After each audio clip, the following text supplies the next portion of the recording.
Hello. I like what you've done with your hair, collectively.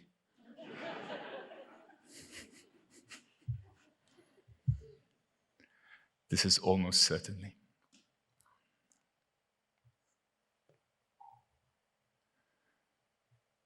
It's almost certainly impossible to appreciate the beauty of an explosion. But I like to think of it as a game of pinball, with a single atom propelled forward, bouncing back and forth, hurtling through the huge gaps in what we see as a solid thing, a unit, like a grain of gunpowder, say, until suddenly, multiple, with a flash of many-colored lights, all the others come alive, and then things become much too fast to follow. They turn nervous, twitchy, they twist and tumble together, and they leave behind them trails of searing light, weave them into the shape of a flower you can only see bloom once.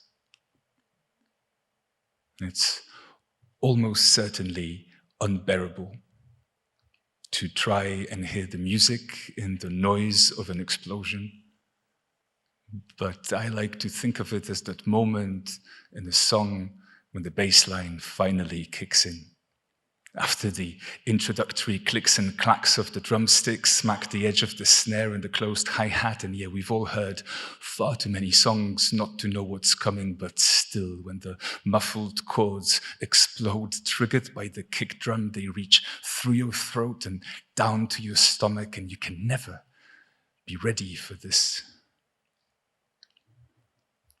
And it's almost certainly immaterial what the weather was like at the time of an explosion.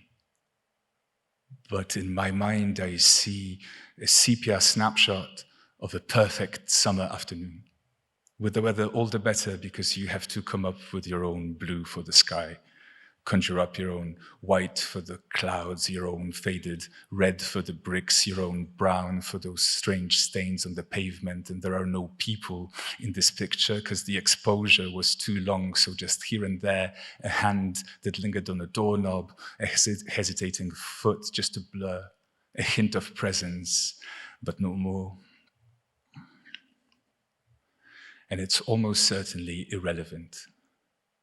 Just one life lost in an explosion, but I like to believe that someone somewhere refuses to acknowledge numbers like 200,000 or 95%, and instead they chronicle meticulously the pattern of displaced cobblestones, the frantic flight of startled birds, the words still legible on letters spilling from a leather bag, and the balletic grace of a body flying slowly through the air and trailing blood like an afterthought on this perfect summer afternoon.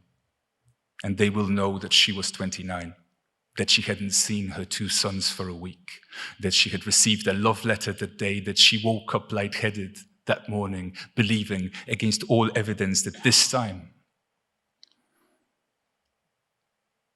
things will work themselves out.